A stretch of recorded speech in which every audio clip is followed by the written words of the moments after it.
देखें भाई, ये सैलड डिफरेंट टाइप की hummus सैलड और तहीनी वगैरह चीज़ रखी हुई है। और ये दही लग रहा है, दही टाइप का रखा हुआ है। और ये फ्रूट्स वगैरह यहाँ पे रखे हैं, तो काफ़ी अच्छा नेशनल होटल का ब्रेकफास्ट है।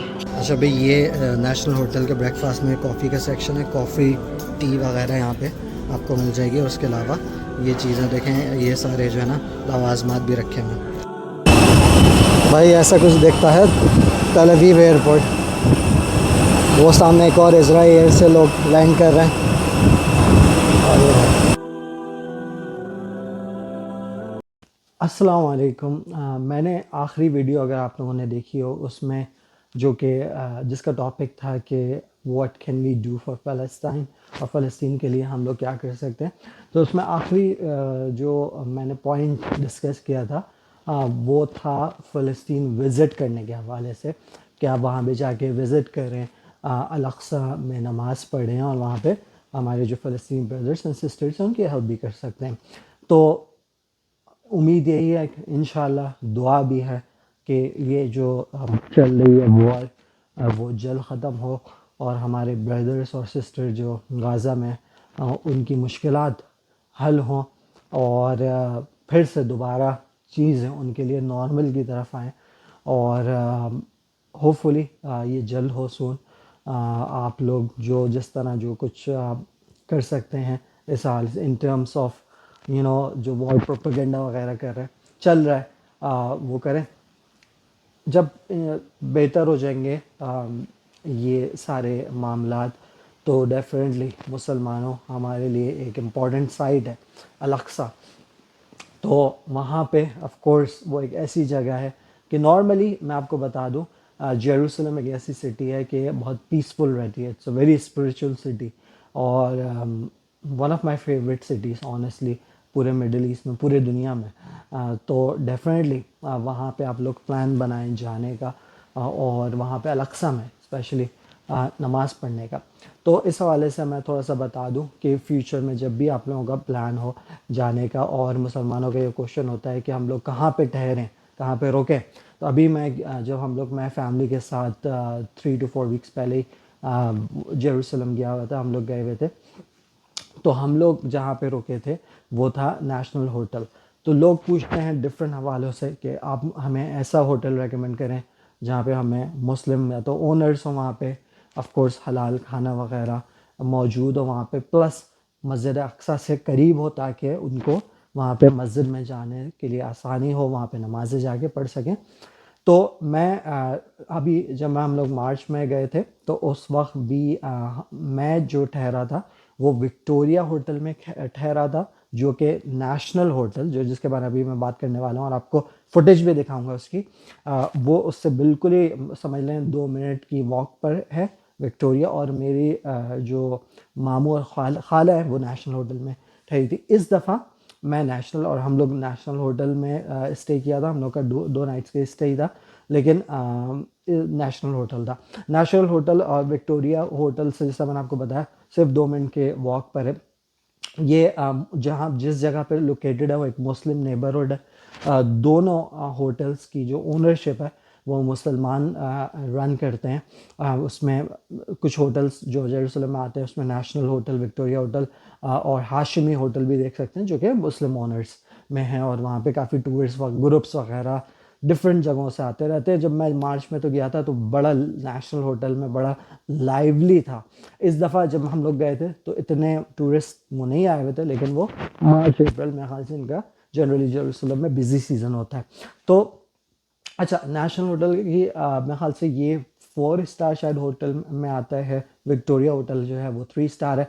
तो प्राइसेस वाइज विक्टोरिया भी अच्छा था। दोनों का हम लोगों का जो एक्सपीरियंस है वो अच्छा गया। नेशनल होटल का मैं डेफिनेटली कहूँगा वो बेटर था, विक्टोरिया से थोड़ा सा बेटर था। लेकिन कॉस्ट वाइज बता दूँ, विक्टोरिया थोड़ा ऑफ कोर्स उनकी प्राइसेस मोर रीजनेबल है। नेशनल होटल की हाई होती है प्राइसेस, लेकिन जब मैंने बुक किया था अभी सितंबर के एंड के लिए, तो मैंने तकरीबन 3 या 3.5 महीने पहले मैंने booking.com पे इसको बुक कर लिया था, तो मुझे बेटर प्राइस मिल गई थी। प्लस मैं booking.com में, अगर आप यूज़ करते रहते हैं, फिर आपको डिफरेंट जीनियस लेवल्स मिलते रहते हैं, लेवल 1 2 वगैरह, तो उसमें फिर डिस्काउंट भी अप्लाई हो जाता है थोड़ा बहुत।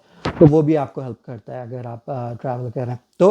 अच्छा, नेशनल होटल जो मौजूद है, जैसा मैंने आपको बताया, पूरा मुस्लिम नेबरहुड है वहाँ पे, जो ईस्ट जेरूसलम कहते हैं वहाँ पे मौजूद है। और अलक्सा से मैं कहूँगा सिर्फ 10 से 12 मिनट की वॉक होगी, वहाँ मौजूद है। नेशनल होटल के सामने जो सबसे जो ओल्ड टाउन पूरा जो वॉल्ड सिटी के अंदर है, उसके 8 9 के करीब गेट्स हैं। तो उसमें जो जिस गेट से आप एंटर होते हैं वो हेरिट्स गेट है। और हेरिट्स गेट के ही अच्छी बात यह है कि ज़्यादा दूर नहीं आगे, अगर राइट की तरफ आप जाएं तो ईस्ट की तरफ, तो डेमस्कस गेट आ जाता है। Damascus gate one of the most popular gates है जेरूसलम में। अच्छा, इसकी एक और अच्छी बात यह है कि अगर लेट्स सपोज कि अगर आपको और सिटीज़ में जाना है, फॉर एग्जांपल बैथलहम और हेब्रोन की तरफ जाना है, तो डेमस्कस गेट के सामने ही बस स्टेशन मौजूद है जहाँ से बसेस जाती हैं। मार्च में जब हम लोग गए थे तो हम लोगों ने वहीं से बस लेकर हम लोग बैथलहम गए थे, फिर आगे हेब्रोन। तो ये एक अच्छी बात है। और सबसे जो इम्पोर्टेंट बात है वो अलक्सा वो बिल्कुल ही करीब है। और मैं हम लोग जब पहुँचे थे और हम लोग का इतना लंबा वो लैंड बॉर्डर का क्रॉसिंग का डे किया था कि मुझे मौका नहीं, और वैसे भी बिल्कुल ही कम था टाइम भी, तो मुझे मौका नहीं मिला कि एक्चुअल में आपको थोड़ा सा टूर करा सका। लेकिन मैंने जो ब्रेकफास्ट है नेशनल होटल की, उसकी कुछ फुटेज बनाई थी, वो आप देख सकते हैं। वो देखते हैं पहले और फिर आगे बात करते हैं। अस्सलाम वालेकुम। अभी यहाँ पे नेशनल होटल में ये है नाश्ता, ब्रेकफास्ट आपको दिखाता हूँ थोड़ा सा क्या सीन है। यहाँ से हॉट डॉग्स वगैरह रखे हैं, ये फावा बीन्स है, और अब मैं लेता हूँ ये एग ले लेता हूँ। देखें भाई, ये सैलड डिफरेंट टाइप की हुमस सैलड और तहीनी वगैरह चीज़ रखी हुई है। और देखें ये दही लग रहा है, दही टाइप का रखा हुआ है, और ये फ्रूट्स वगैरह यहाँ पे रखे हैं। तो काफ़ी अच्छा नेशनल होटल का ब्रेकफास्ट है। अगर आप लोग जेरूसलम आ रहे हैं और एक डिसेंट होटल में रहना चाह रहे हैं जो कि मस्जिद अक्सा से करीब भी हो, और ये मुस्लिम क्वार्टर में, नेशनल होटल में डेफिनेटली रेकमेंड करूँगा। आज इस टाइम में हम लोग फ़र्स्ट टाइम यहाँ पे रुके हैं, इनका ब्रेकफास्ट ट्राई किया, बहुत अच्छा है। इन्वायरमेंट वाइज काफ़ी अच्छा है। उसके साथ विक्टोरिया होटल भी है, वो भी एक डिसेंट होटल है। ये जनरली थोड़ा सा प्राइसी होता है, लेकिन इस टाइम ऑफ द ईयर सितंबर में मुझे बेटर प्राइसेस मिली इसकी। तो ये मैं इसका, ये देखें हुमस, ये है humus Jerusalem sorry national hotel में। ये ज़रा मैंने इसकी ये बाइट ली हुमस की। उन्होंने जो हुमस जो बनाया हुआ है ना, उन्होंने कुछ ऐड ऑन भी किया हुआ है, उनके उसको उसका इन्हांस कर रहे हैं फ्लेवर, और बहुत मज़े का। फ्रूट्स यहाँ पे होते हैं बहुत अच्छे हैं वहाँ। और फिर अभी मैं ये ख़त्म करने के बाद कॉफ़ी पीता हूँ। तो ये है नेशनल होटल, और जिस तरह मैंने आपको दिखाया ब्रेकफास्ट ज़बरदस्त। अच्छा भाई, ये नेशनल होटल के ब्रेकफास्ट में कॉफ़ी का सेक्शन है, कॉफ़ी टी वगैरह यहाँ पे आपको मिल जाएगी। और उसके अलावा ये चीज़ें देखें, ये सारे जो है ना लवाजमात भी रखे हैं। इनफैक्ट मुझे डेट नज़र आया, तो डेट भी मैं लेता हूँ मैं यहाँ पे। ये पूरा सेक्शन, और ये कॉर्नफ्लेक्स बच्चों का ये भी रखा हुआ है। अब हम लोग आते हैं इस वीडियो के नेक्स्ट पार्ट की तरफ, जो कि है travelling on an Israel airline. अच्छा, अब मैं आपको थोड़ा सा बता दूं बैकग्राउंड कि हमारे साथ क्या हुआ था। हम लोग का प्लान था कि 2 नाइट्स वहाँ पे जेरूसलम में स्टे करके, उसके बाद हम लोग बॉर्डर क्रॉसिंग करेंगे, साउथ की तरफ जाएंगे, इसराइल की जो सिटी है इलात, और वहाँ से बॉर्डर क्रॉस करेंगे इनटू इजिप्ट। और फिर वहाँ से 3 घंटे की ड्राइव है, 3 से 4 घंटे की, टू शर्म शेख बॉर्डर से, बॉर्डर जो कि ताबा सिटी लगती है, और वहाँ से ये करेंगे। लेकिन क्योंकि हमारा जो हमने अम्मान से इसराइल और फ़लस्तीन में जो बॉर्डर क्रॉस किया था, वो उसका जो एक्सपीरियंस है वो ना सिर्फ अच्छा नहीं गया था, बल्कि दूसरे दिन जो मेरी वाइफ है उनकी तबीयत भी ख़राब हो गई थी, इसीलिए कि वो गर्मी की वजह से वहाँ पे इतना वेट जो करना पड़ा, और मक्खियाँ, ये सारी चीज़ें। तो वो जो है वो, और प्लस हमारे पास दिन भी कम थे। तो मैंने क्या किया कि मैं एक साहब थे जो कि इजिप्ट के बॉर्डर ताबा क्रॉसिंग पे काम कर रहे थे, मैं उनसे कांटेक्ट में आया। तो उनसे पूछा कि क्या हमें आना चाहिए, नहीं आना चाहिए, कैसा है बॉर्डर का अभी, किस तरह चल रहा है, कितने लोग वगैरह। तो उन्होंने मुझे जो है रिस्पांस किया और कुछ वीडियोस भी भेजी। उसमें उन्होंने बोला कि अभी बॉर्डर क्रॉसिंग से नहीं आना, बिकॉज़ उन्होंने जो वीडियोस दिखाई उसमें लंबी लंबी लाइंस लगी हुई थी और बहुत ही बुरा सीन चल रहा था। ये उन दिनों की बात है जब ये इज़राइल का हॉलीडे यौम किप्पोर चल रहा था। तो वो उनकी हॉलीडेज़ चल रही थी वेकेशंस के लिए। इजराइलीज़ जो है ये इजिप्ट की तरफ जा रहे थे अपने वेकेशंस बनाने, क्योंकि of course definitely Egypt more cheaper है, तो उनको वो शर्म अल शेख या दहब वगैरह चीप पड़ता है। तो वो लैंड बॉर्डर क्रॉसिंग में बहुत रश चल रहा था और हम लोग का पहले ही तबीयत ख़राब हुई हुई थी, मेरी तो नहीं, वाइफ की। तो मैंने क्या किया, मैंने फ़्लाइट्स देखना स्टार्ट की और मुझे फॉर्चुनेटली नेक्स्ट डे ही हमें जाना था। नेक्स्ट डे की और ये आप एक दिन पहले, 2 दिन पहले देखें या तो बहुत आपको एक्सपेंसिव मिलती हैं या फिर नहीं मिलती। फॉर्चुनेटली मुझे एक फ़्लाइट मिल गई जो कि इज़राइल एयर की आ गई और मैं फ़ौरन मैं गया और वो मैंने बुक करा ली, ऑनलाइन ही मैंने वो बुक कर ली। मुझे आइडिया था और मुझे इस बात का पता भी था कि इवन जो यूट्यूबर है अबरार भाई, वाइल्डलाइंस बाय अबरार, उन्होंने भी अपनी एक वीडियो में मना किया था कि इज़राइल एयर से आप कोशिश करें, या फिर ELAL जो इनकी एयरलाइन है, वो जो है उनकी भी वीडियोस पे कि वो जा रहे थे इज़राइल, तो उनका बहुत बड़ा बुरा एक्सपीरियंस है चेकिंग वाइस और सारा जो सर्च वगैरह करते हैं। तो उन्होंने भी मना किया था और मुझे वैसे ही पता था। प्लस मैंने अपने दोस्त जो कि जेरूसलम में रहता है फ़लस्तीनी, तो उससे भी पूछा, तो उसने भी बोला कि कोशिश करो कि बेसिकली अवॉइड करो इजराइलियट्स को, क्योंकि ये नॉन इजराइलीज़ के साथ बहुत बुरा रवैया करते हैं। मैंने बोला हमारे पास कोई ऑप्शन नहीं था।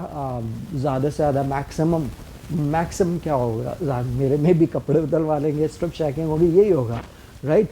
तो लेकिन स्टिल मेरे जहन में था कि एयरपोर्ट से जाने का एक्सपीरियंस, इवन हमें वेट भी करना पड़े तो वो बेटर ही होगा लैंड बॉर्डर क्रॉसिंग से। क्योंकि उस वक्त जो था जब हम लोग इवन सितंबर के एंड में गए थे, ऑल्दो मेरे जहन में था कि मौसम अच्छा बेटर हो चुका होगा, लेकिन ऐसा नहीं था।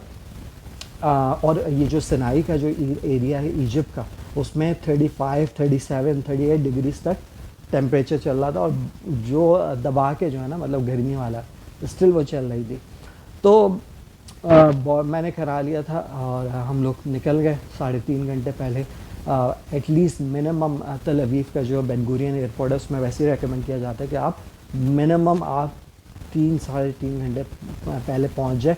अगर आप वैसे ही किसी भी एयरलाइन से भी जा रहे हैं, उनके इतने प्रोसेस होते हैं एक के बाद एक कि वो जो है ना वो मेक श्योर करते हैं कि जो है प्रॉपरली आप जो है ना गुजरें। जब आप निकले वो मेक श्योर करते हैं कि ऑफ कोर्स आपको पता है कि इजराइल ये सारी अरब कंट्रीज से घिरा हुआ है, तो उनके प्रोसेस डिफरेंट होते हैं। लेकिन हम लोग पहुंच गए 3.5 सवा 3 घंटे पहले एयरपोर्ट पे। हमें जो सिर्फ ओनली वेट करना पड़ा वो उनकी चेक इन लाइन पे। अच्छा क्या होता है, पहले जब आप तल अवीव, मैं थोड़ा सा बता भी दूँ, हम लोग तल अवीव एयरपोर्ट पे पहुंचते हैं, सामने एक बंदा खड़ा होता है, वो आपका पासपोर्ट चेक करता है। अब नॉर्मली क्या होता है एयरपोर्ट्स पे, आप फिर वो 1-2 सवाल करता है जनरली, फिर वो आपको आगे बोल देता है सिक्योरिटी चेक इन पे। अब नॉर्मली क्या होता है, किसी भी आप एयरपोर्ट पे जाते हैं, पहले आप अपने एयरलाइन के काउंटर पे जाते हैं और वो फिर आपको टिकट वगैरह देते हैं। बेन गुरियन एयरपोर्ट पे तल अवीव पे ऐसा है कि आप अपनी जैसे एयरपोर्ट पे एंटर होंगे तो आप एयरलाइन के बूथ पे नहीं जाएंगे, पहले आपको सिक्योरिटी से गुजरना पड़ेगा। सिक्योरिटी, उन्होंने एक चेक इन बनाया हुआ है, उसमें 2 बंदियां बैठी होती हैं, जनरली लड़कियां, वो आपसे एक कुछ सवालात पूछती हैं कि जैसे फॉर एग्जांपल एक कॉमन जो क्वेश्चन है उनका ये है कि क्या आपका लगेज ऑल द टाइम आपके साथ था, आपका लगेज किसने पैक किया था, इस तरह के सवाल वगैरह पूछते हैं डिपेंडिंग ऑन कि आप अकेले हैं, फैमिली के साथ हैं, वगैरह वगैरह। उसके बाद वो पूछने के बाद आपको वो टैग देती हैं।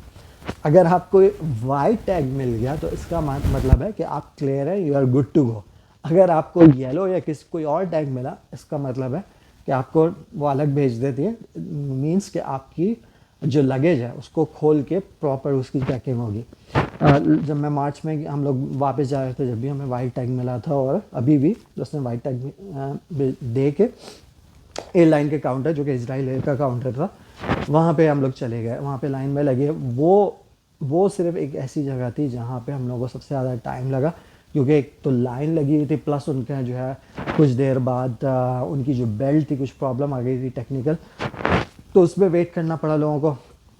एनीवेज, एक चीज़ सिर्फ ये एक more of a budget airline है, और मुझे अंदाज़ा था कि मुझे हमारे पास एक मेन लगेज था, सूटकेस, जिसका पे करना होगा।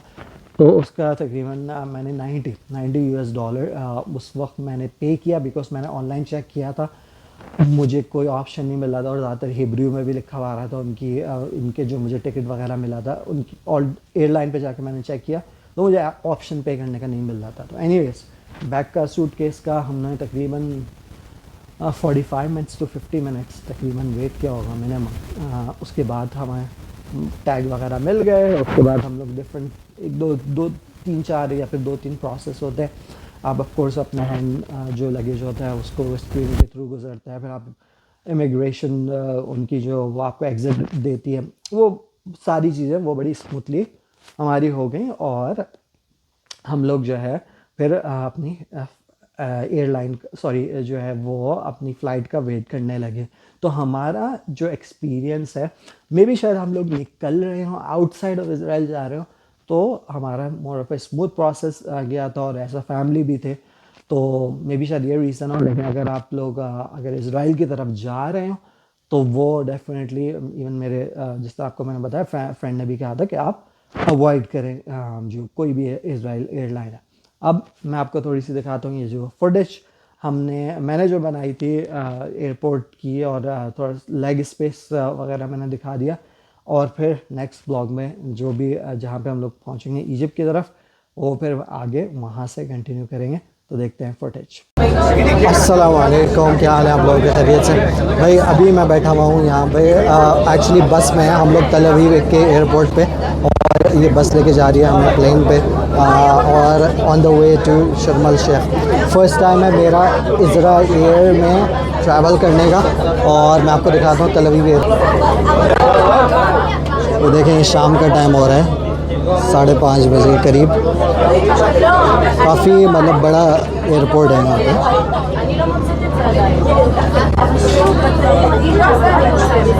और थोड़ी देर में ही आने वाले हैं। ये चेक करो भाई, ये सबसे आगे मैं खड़ा हूँ।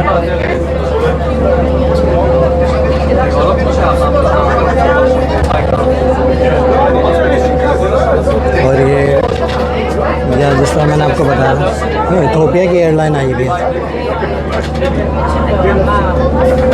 और ये हमें देखते हैं कहाँ जाकर।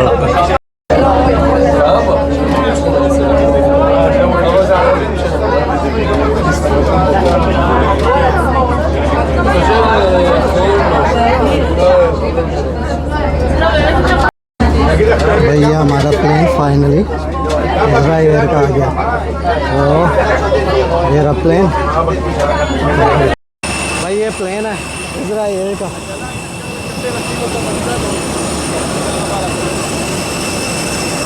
और यहाँ से हम लोग बोर्डिंग कर रहे हैं। हमारा ये फर्स्ट टाइम इज़राइल एयर से ट्रैवल करने का।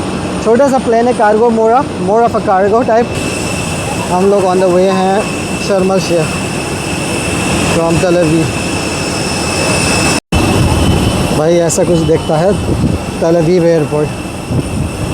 वो सामने एक और इज़राइल एयर से लोग लैंड कर रहे हैं। अच्छा भाई ये देखें, मैं आपको थोड़ा सा लेग स्पेस दिखा देता हूँ। ऑल्दो ये more of a budget airline है, जिसके आपको हम लोग बैगेज का हमने पे किए, लेकिन ये लेग स्पेस रीज़नेबल है काफ़ी।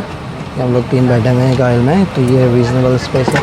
और अभी स्टिल बोर्डिंग हो रही है, तो जब फिर पहुँचूँगा फिर मैं आपको और बता दूँ।